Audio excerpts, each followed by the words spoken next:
네, 시청자 여러분 안녕하십니까? 구독자 여러분 안녕하십니까?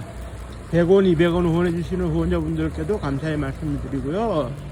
오늘은 너무 딱딱한 역사 이야기나 정치 이야기보다는 재미있는 스포츠 얘기를 해드리려고 합니다. 지금 한국에서 가장 인기 있는 프로 스포츠가 야구예요, 야구. 현재 오늘 보도에 나온 걸 보면, 올 시즌에 LG 트윈스가 우승을 하고 하나 이글스가 돌풍을 일으켰는데, 그 결과로 그 경제적 부가가치가 2조 4천억 원 정도가 나왔다 할 정도로 지금 이제 열기가 대단한데, 이 야구에서 빼놓을 수 없는 게 한일전이잖아요. 그래서 이제 오늘은 한일전에서 우리가 이제 일본을 어떻게 이기느냐, 요 방법에 대해 가지고 이제 조금 말씀드리도록 하겠습니다. 사실 우리는 이제 일본을 감히 쳐다보기가 사실 어려웠어요. 1905년도에 이제 우리나라에서 얼기설기 해가지고 이제 필립 질레트, 그분이 한국명으로 이름을 바꾼 거는 길레테인데, 필립 질레트, 그러니까 길레테라는 선교사가 YMCA 야구단을 만들었어요. 그때 이제 유용탁 투수와 허성 포수가 배터리를 이뤘는데, 그때는 서너 명 안팎으로 이제 시합을 하다 보니까 투수가 어깨가 부서지든 말았든 1회부터 9회까지 다 던지는 그런 과거 구시대적 야구인데, 그때 고종 황제 때 얘기니까 일본에 원정을 가가지고 참사를 당했죠. 그때 이제 뭐라고 그래야 될까요? 유용탁 선수는 빠른 직구 하나로만 승부를 하는데, 일본 선수들은 오늘날로 얘기하면 변화구를 던졌어요. 약간 섞어가지고. 그 다음에 이제 작전 야구라는 거 있잖아요. 히트앤런이라든지 도루 사인이 난다든지 인필드 플라이라든지 이런 걸 우리는 전혀 모를 때 일본은 이미 그걸 이제 알고 있었으니까. 그리고 참사를 당하고 난 이후에 해방이 되고 일본은 프로야구도 생기고 격차는 더 벌어지는 거예요. 그러다가 1960년대 들어와가지고 야구 전력 강화를 명분으로 해가지고 제1동포, 그래서 한국 국적이 유지된 사람들을 대거 초청을 해가지고 국내에서 선수생활을 해달라, 그리고 한국 야구 발전에 이바지해달라. 다 여기서 누가 건너오느냐, 일본 프로야구를 경험했거나 안 했거나 어쨌든 일본 프로야구에서 이제 퇴단을 해가지고 자유계약으로 풀린 사람들을 데리고 왔어요. 이거는 이제 그때 당시에 일본 프로야구에서 한국계로서 맹활약을 하고 있던 제일동포들이야 높은 연봉인데 한국에 올 리가 없죠. 그래가지고 데리고 왔는데, 이제 1963년도에 어떤 일이 벌어지느냐, 아시아야구 선수권 대회에서 이제 서정리 투수하고 신영준 포수, 제일동포 배터리가 합작을 해가지고 일본을 꺾고 아시아 대회 첫 우승을 차지했어요. 그러나 이것은 딱 한 번이었을 뿐이었고, 사실 우리가 이제 국제대회에 나가서 성적을 낸다는 것은 불가능에 가까웠다, 이렇게는 말씀드릴 수 있을 것 같아요. 이게 근본적으로 왜 이런 문제가 벌어지느냐, 그때 이미 일본 미국 할 것 없이 멕시코, 심지어 필리핀의 경우에도 미국의 영향을 받아가지고 야구를 하면서 어떻게 돼, 잔디구장이 있는데 우리나라에는 잔디구장이 없었거든. 그러니까 스파이크를 실었는데 잔디 위에서 어설픈 거예요, 플레이들이. 잔디를 밟아본 적이 없으니까네. 그래, 해외 나가면 참사가 벌어지기 바빴는데, 그러다가 이제 1971년도가 됐어요. 1971년도 아시아야구 선수권 대회가 벌어지는데, 이때부터 이제 우리 대한민국이 일본을 어떻게 이기는지를 이제 설명할 수 있는 시기가 되는 거죠. 뭐냐면 일단 이렇게 봐야 됩니다. 그때 당시에 야구 대표팀 선수들이 복지 향상을 조금 요구를 했어요. 그게 이제 없는 살림에 요구를 한 것은 딴 게 아니고, 66년도 잉글랜드 월드컵에서 북한이 돌풍을 일으켜야 되자, 한국 축구 발전을 위해서 뭔가를 해야 된다. 그래가지고 국가대표팀에 대한 전폭적인 지원도 있고, 입고 먹는 것 자체가 다르다 보니까 야구도 따라가고 싶었던 거죠. 그런데 이때 청와대의 반응은 뭐였느냐, 그러려면 성적을 내라, 그러면 대접해 주겠다. 그래 71년도 대회가 이제 서울 동대문 운동장에서 이제 열리는 대회였기 때문에 당연히 우승을 목표로 그러면은 인센티브가 좀 돌아올 수 있다 이렇게 봤어요. 그런데 이제 대회에 5개 나라가 출전을 했는데 1차 리그, 2차 리그를 거쳐가지고 결승전을 치르는 방식인데 그때 일본에 누가 있었느냐면 프로에 가지는 못했지만 그 사회인 야구와 독립리그를 휩쓸고 다녔던 말 그대로 이제 쳤다 하면 홈런 뛰었다 하면 도루 호타 준족의 대명사인 사사키 선수가 있었어요. 그래 일본이 4승으로 이제 1차 리그 우승을 했는데 우리는 4전 연패로 꼴등을 한 거예요. 꼴등을 했으니 이거 난리가 날 거 아닙니까? 그래 2차 리그에서 우승을 해가지고 결승까지 가야 되는데 가능성이 있겠느냐? 당시에 이제 그 대표팀의 구성이 어떻게 되느냐 하면은 일제시대 때 식산은행에서 선생을 했고 해방전국에서 소위 1세대 국가대표로서 이름을 알리게 되는 김영조 감독이라고 있어요. 그러니까 지금의 이제 전 국회의원, 전 국회의장, 문희상 전 국회의장의 장인어른 되시는 분인데 이 김영조 감독이 1차 리그에서 꼴등을 했으니 그래서 대한야구협회에서 어떻게 되느냐? 김영조 감독을 그 당뇨병이 있다는 것을 핑계 삼아가지고 서울대 병원에 입원을 시켜버렸어요. 그래가지고 그때 당시에 수석코치 겸 투수코치였던 35살의 김영덕 감독, 우리가 잘 알고 있는 프로의 신화를 남긴 김영덕 감독에게 감독 직무대행을 맡겼어요. 그래 이제 대회조직위원회도 통보를 해서 승인을 받고 그런데 이제 2차 리그에서 우승을 해야 되는데 사사키 선수가 버티고 있는 한은 절대 안 될 거다. 되겠느냐. 그래, 이제 그 당시에 이제 대한야구협회장이 코리아 타코마라는 방위산업체를 운영하고 있었고, 우리가 잘 아는 그 당시 국무총리 김종필 씨, 예, 친형님 되는 김종락 씨가 맡아 하고 있었는데, 김종락 씨가 그 2차 리그 우승이 가능하겠느냐 하니까 이제 대한야구협회 전무이사였던 김종환 전무이사가 방법을 어떻게든 찾아보겠습니다. 그래가지고 누구를 찾아갔느냐? 조언을 구하기 위해서 당시에 이제 심판으로 활동을 하면서 그 대회 심판원이었던 훗날 프로야구에서 빨간 장갑의 마술사로 불리게 되는 김동엽 심판을 불러가지고 술을 한잔 했어요. 무교동 낙지골목에서. 방법이 뭐 어떻게 찾아지겠느냐? 어떻게 좀 구사일생 안 되겠느냐? 그러자 김동엽 심판이 딱 얘기를 하는 거예요. 방법이 없지는 않은데 내가 하자는 대로 하겠느냐. 그래서 야 임마 지금 내 때가 어느 때인데 임마 방법이 있으면 무조건 실행해야지. 무슨 방법이든 얘기해. 이러니까 이제 김동준 심판이 그러면 전문인 딴 거 필요 없습니다. 일본이 2차 리그 시합을 하는 경기 내내 나를 주심으로 배정만 해주십시오. 그러면 내가 죽을 각오로 내가 한번 해보겠습니다. 맡겨주십시오. 그래 뭐 어떻게 할 거냐 하니까 아이 내 맡기면 된다니까. 지금 찬밥도 뭐 갈 때가 아니지 않습니까? 그럼 좋다 해봐라. 그래 2차 리그 첫 경기가 일본하고 한국과의 경기였는데 김동엽 심판이 주심을 맡았는데 여기서 어떤 일이 벌어지냐. 김동엽 심판은 선수 출신이고 야구를 잘 알아요. 그래서 일본의 그 4분 타자 그때 당시에 이제 그 아시아의 4분 타자라는 별명을 가지고 있었던 사사키 선수만 봉쇄할 수 있으면 해볼만 하다. 그래가지고 어떻게 되느냐. 오늘날도 그렇습니다만은 스트라이크 존이라는 게 있어요. 그래서 스트라이크 존은 포수의 이제 그 무릎 사이 그리고 이제 높이로서는 타자의 겨드랑이와 무릎 사이 요 네모진 공간 안에 들어오면 스트라이크지만 들어오지 않으면 볼이거든요. 그런데 김동엽 심판이 노골적인 오심을 해요. 투수가 던진 거 그때 당시 투수가 누구였냐면 훗날 에베 청룡의 감독을 하는 그 김웅룡 그 감독 유명하잖아요. 그분하고 부산상고 동기였던 유백만 선수가 이제 투수를 맡고 있었는데 공을 던져 포수가 받아 포수가 받기만 하면 무조건 어디에 들어오든지 간에 스트라이크 외치는 거예요.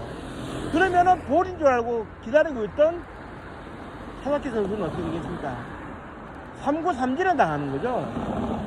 그래서 이제 열이 받을 대로 받은 사사키 선수가 세 번째 타석에서 삼진아웃을 이제 또 선고를 받자 스트라이크 됐을까? 하고 강하게 항의를 해요. 강하게 항의를 하는데 야 임마 심판은 나야 임마 너 그냥 나오고 싶어? 볼 스트라이크 아웃 판정이 돼가지고는 임마 번복이 없다는 거 네 규정 몰라? 이렇게 윽박질러가지고 사사키 선수를 이제 더가웃으로 보냈고 결국 사사키 선수가 그 어떻게 되느냐 김동엽 주심의 그런 노골적인 오심으로 인해가지고 어떻게 됩니까? 4연타석 삼진을 당하게 되자 일본이 할 수 있는 게 없더라고요. 그래 일본이 그때부터 막 미끄러지기 시작하는데 여기서 어떤 일이 벌어지느냐 그 시합이 끝나고 난 다음에 김동엽 주심이 심판실로 돌아가는데 취재를 와있던 일본인 기자가 돌아선 거예요. 이거 뭐 하는 거냐고 왜 이런 오심을 하느냐 하니까 이제 김동엽 주심이 내가 주심이고 내가 판정했는데 와 시비고 넌 놈이 시비를 걸어 샀노 그냥 맞받아친 거예요. 그러자 그 다음날 이제 어떤 일이 벌어지느냐 신문사에 그런 그 칼럼니스트였고 스포츠 칼럼니스트였던 오도광 씨가 이제 칼럼을 썼어요. 빗나가 내국심이라는 제목의 이제 그런 그 칼럼을 썼는데 여기에 굴하지 않고 김동엽 주심은 자기 할 일을 한 거예요. 그래 이 차례구에서 꼴등으로 주저앉아 일본이 결승에서 주저앉아가지고 우리가 우승할 수 있었는데 결국 뭐냐 우리가 우승할 수 있었던 운동력 일본을 꺾을 수 있었던 운동력은 순전히 어떻게 돼? 주최 측의 농간으로 인해가지고 김동엽 심판이 주심으로서 오심을 일부러 저지른 덕분이었다. 이게 참 부끄러운 일이죠. 실력으로 정정당당하게 승부를 해가지고 이겨야 되는 이 시합에서 오심이 웬 말입니까? 그런데 일본을 이기기 위해서라면 뭐든지 해야 된다. 일본하고 시합에서 지면은 관중들이 던지는 소주병이 얻어맞아가지고 죽을 수도 있다. 살기 위해서라도 이겨야 된다. 근데 우리가 이런 거 있지 않습니까? 뭐로 가도 서울로만 가면 된다 하는 식으로 하는 얘기 그거예요 그거. 그래가지고 71년도에 이제 그런 일이 있고 11년 뒤에 또 이게 또 재현이 되네.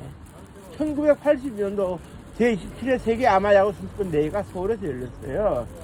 그런데 이 대회의 기대가 컸던 것이 일단은 출전 선수들도 기대가 컸어요. 왜냐하면 우승하면 병력 특례가 주어지기 때문에 군대를 안 가도 되는 겁니다.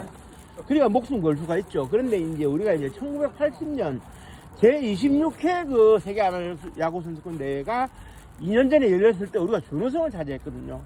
쿠바한테 져가지고 준우승을 차지했는데 82년도에는 2년 지나서 일치월장 했다는 것과 더불어서 세계 최강대국이었죠. 아마야구에서는 이 쿠바가 북한과의 관계를 빌면해서 서울에 이제 대회 출전 안 하겠다. 그래 쿠바가 출전 안 하면 우리가 우승 바라볼 수 있는 거 아니냐. 그런데 이제 우리가 이제 나가자마자 어떤 일이 벌어지느냐. 우승을 목표로 나왔는데 우승을 하려면 10개국이 출전하는 대회에서 9경기를 치르기 때문에 9경기를 다 이겨야 되는 거예요. 그래야 우승이 가능한데 우리가 이제 가볍게 생각했던 이탈리아를 상대로 1대1로 역전패를 당했어요. 그래가지고 망신도 이런 망신이 없는 가운데 대표팀 감독이었던 어훈 감독하고 배성수 수석 코치가 잘 수습을 해가지고 그 다음날부터 뭐 호주 저기 캐나다 미국 대만 이렇게 이제 꺾어가지고 7연승을 달리면서 7승 1패가 됐는데 도중에 기적이 일어난 게 뭐였느냐면 얻어맞기 바빴던 이탈리아가 한국을 잡더니 우승에 가장 유력시 되던 일본마저 잡아버리는 바람에 한국과 일본이 7승 1패로 동률이 된 거예요. 그런데 공교롭게도 대회 마지막 일정이 한국과 일본의 그런 그 야간 경기가 잠실 야구장에서 열리게 되고 그렇게 해서 이기는 팀이 이제 우승을 하는 사실상의 풀리그전에서 보기 드물게 결승 경기가 되다시피 이제 마지막에 잡히게 되거든요. 그런데 여기서 이제 결승전에서 어떻게 되느냐. 우리는 당연히 이제 선동열 고려대학교 2학년이었던 선동열 선수가 나가는데 일본에서는 스즈키라는 그 에이스가 나왔어요. 그런데 여기서 어떻게 되느냐. 선동열 선수가 나가자마자 2점을 헌납한 겁니다. 0대를 지고 있어요. 우리는 7회까지 점수를 못 내고 야 이대로 안방에서 지는구나. 이제 관중들의 소주병이 날라올 시간이 얼마 남지 않았다 싶은데 우리가 늘 야구에서 얘기하는 약속의 8회가 온 거예요. 8회 말. 어떤 일이 벌어지느냐? 연타석 안타를 쳐가지고 이제 그 연속 타자 안타를 쳐가지고 심재원 선수가 홈에 들어오게 되면서 1대2로 한 점을 추격한 상황이었어요. 주자 1, 3루. 3루 주자가 김정수 선수였어요. 훗날 MBC에서 활약을 하게 되는 김정수 선수였는데 이때 3루 코치박스에 누가 있었느냐? 오웅 감독이 작전 사인을 내고 있었거든요. 그런데 타석에 이제 누가 들어섰느냐? 바로 그 유명한 그라운드에요. 김재박 선수가 타석에 들어섰는데 여기서 어떻게 되느냐? 오웅 감독이 스키즈 번트를 하라는 내용의 작전 사인을 냅니다. 그런데 여기서 김재박 선수가 가슴이 철렁한 게 뭐냐? 어원 감독이 사전에 이제 약속이 돼 있었던 것은 나는 모든 사인을 왼손으로 하달할 테니까 왼손 사인을 보고 움직이면 된다 그랬는데 이때 어원 감독이 오른손으로 사인을 내는 거예요. 그렇다면 이게 가짜 사인인가 진짜 사인인가 헷갈리잖아요. 그래서 스키즈 번트를 해야 되나 안 해야 되나. 그런데 이때 이제 어원 감독이 이제 훗날 뭐라 그랬느냐? 일본 벤치의 전력 분석에 의해 가지고 자신의 사인이 노출됐다고 판단해 가지고 일부러 그 순간 역정보를 흘리기 위해서 오른손으로 이제 사인을 하달했다. 그래서 사실상 뭐다?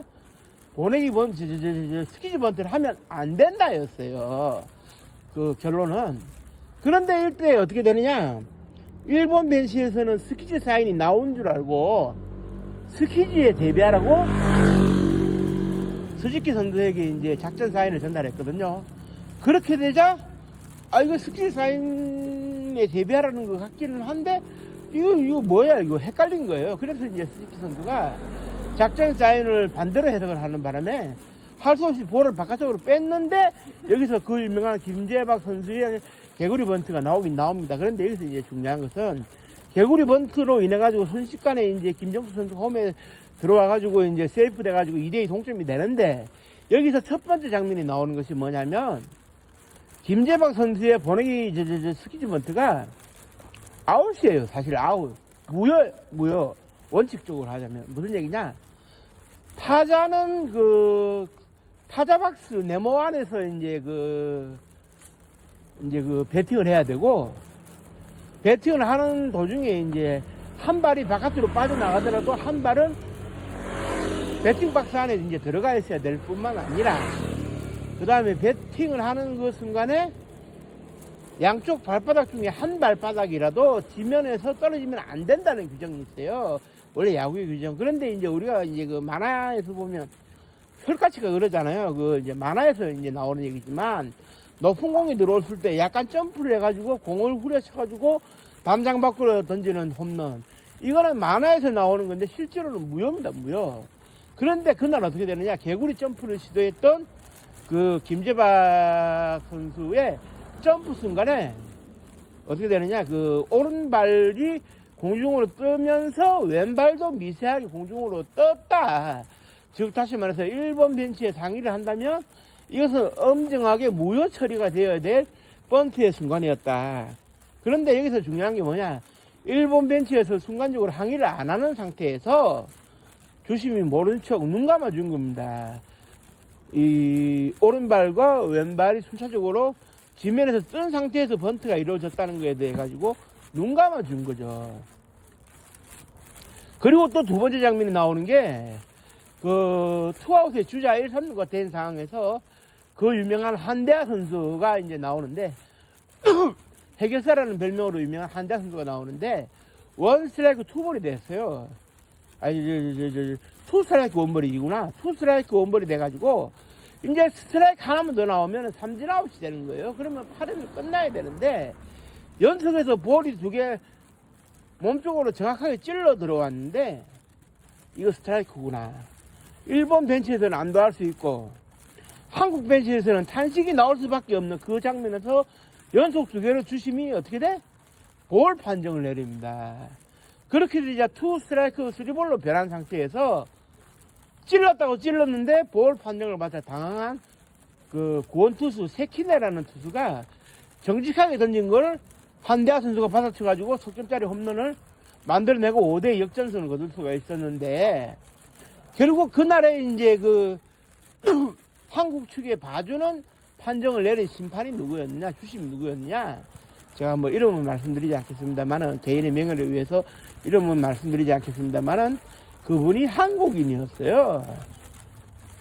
그러니까 무효 처리가 되어야 할 김재박 선수의 개구리 번트도 눈 감아주고, 볼 연속 스트라이크 연속적으로 2개 들어왔는데 그걸 다 볼 처리해줘가지고 한대하 선수가 한 방 날릴 수 있는 기회를 준다. 참 일본을 이기기 위해서는 별짓을 다 해야 되는구나 하는 것을 알 수밖에 없는 그런 상황이 되는데요. 이것도 명백하게 얘기할 수 있어요. 훗날 한대하 선수가 뭐라고 얘기했느냐, 에이 한 번뿐이었어요. 왜 그래요? 나도 좀 먹고 삽시다. 무슨 얘기냐, 연속으로 2개가 들어온 것을 심판이 볼로 판정을 했지만 하나는 스트라이크 자기도 맞다, 근데 하나는 볼이었다, 이렇게 자기 입장 표명을 했지만, 문제는 뭐냐, 2 스트라이크 1볼이었기 때문에 하나가 볼이라서 2 스트라이크 2볼이 된다 해도 하나가 다시 스트라이크라면 삼진 아웃이죠. 석점 홈런을 날릴 수 있는 기회는 없는 거죠. 그러니까 타자도 이실직고를 한 겁니다. 스트라이크를 볼 판정으로 해준 거에 대해 가지고. 그게 구시대적인 방식으로 야구를 해서 일본한테 진다는 생각을 안 해야 되는 입장에서는 그 뭐 주심이 나서가지고 어떻게 되느냐, 한국의 승리를 가져오는, 일본의 승리를 도둑질을 해오는 이런 그 말도 안 되는 비신사적인 행동을 한 겁니다. 방법이 어쨌든 일본을 이길 수만 있으면 그렇게 해야 된다. 이게 말이 안 되는 것이죠. 우리가 정정당당하게 승부를 겨뤄야지 왜 그 비겁한 행동을 합니까? 하는 일간의 역사 문제부터 출발해가지고 쌓인 앙금이 있겠지만 그런 식으로 풀어서는 안 되는 거죠. 그런 식으로 풀어서는 절대 안 되는 거고, 그게 결국 이제 오도강 씨가 칼럼에 썼다시피 빗나간 애국심이에요. 빗나간 애국심. 자기는 애국심이라고 생각을 하겠지만 빗나간 애국심이거든요. 사실 그랬어요. 김동엽 감독도 이제 훗날 얘기를 했어요. 91년도에 그러니까 자기가 벌인 참사가 벌어진 경기 이후 20년 만에 어떻게 돼? 그때 자기한테 항의를 하러 왔던 일본인 기자를 다시 나이 들어서 만났을 때 일본인 기자가 차분하게 얘기를 하는 거예요. 김상 그때는 정말 대단했어요. 당신이 보여준 애국심 저도 인정합니다. 그렇게 되자 김동엽 감독이 비로소 어깨가 움츠러든다는 식으로, 나도 먹고 살려면 어쩔 수가 없었고 한국 야구를 살리기 위해서 어쩔 수가 없었으니 이제는 막 웃으면서 화해합시다. 그래서 그 급조된 화해가 이루어지긴 했는데요. 참 우리가 일본을 이기기 위해서 그런 비열한 수단과 방법을 가리지 않고 무조건 이겨야 한다는 생각으로 가득 찼던 그 시절이, 저가 역사학자이자 야구선수 출신이기도 한 저로서는 부끄럽네요. 저도 초등학교 시절에 국민학교 들어갈 때 80년대 야구를 했었거든요. 하여튼 그 프로 야구 선수가 되기 위해서 야구를 좀 했었어요. 그러니까 이제 야구인 출신이기도 한 저로서 상당히 부끄러운 일인데, 다시는 이런 일이 벌어져서는 안 되겠죠. 정정당당하게 승부해서 이기면 좋은 거고, 지면 냉철하게 분석해서 다음에 이길 수 있도록 해야 되는 것이지. 그리고 그 시절에 관중들로 좀 잘못됐어요.